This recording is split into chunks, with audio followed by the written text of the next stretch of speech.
nze toyina mukazi wayagala dde okuwasa okwanjulwa ng'ogwo kulina okukolwa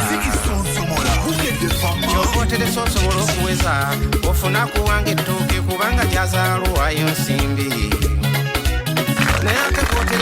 Esa chikomi karanza tano bukede fama radio mbuti kizeta chikatane zibulayo kwera esawa emu enonjeza amachamalungi agawonako olwaleero omusajja mukulu webaminta Haji Wamala Kyolaba akayimba okuwola n'okukola ki okuwola n'okubanja bintu bibiri byanjawulo byonna byonna obisuubira singa obeera okola ki singa obeera owola omuntu waliwo okuwola n'okubanja embeera eyo bintu byanjawulo bibiri ebyo byawulira ddala abantu omuntu nakuwola aye neyetika n'omugugu ogw'okubanja byonna bibeera byanjawulo akayimba ako kali ka omugenzi Livingstone Kasozi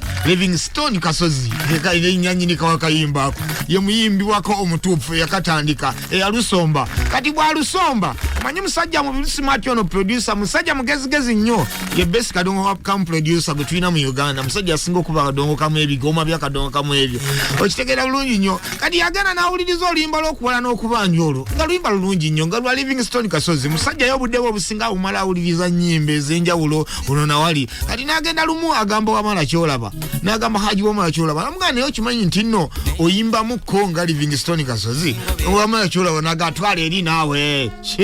leka namugamba waliwo oluyimba lwe bayita okuwola n'okubanja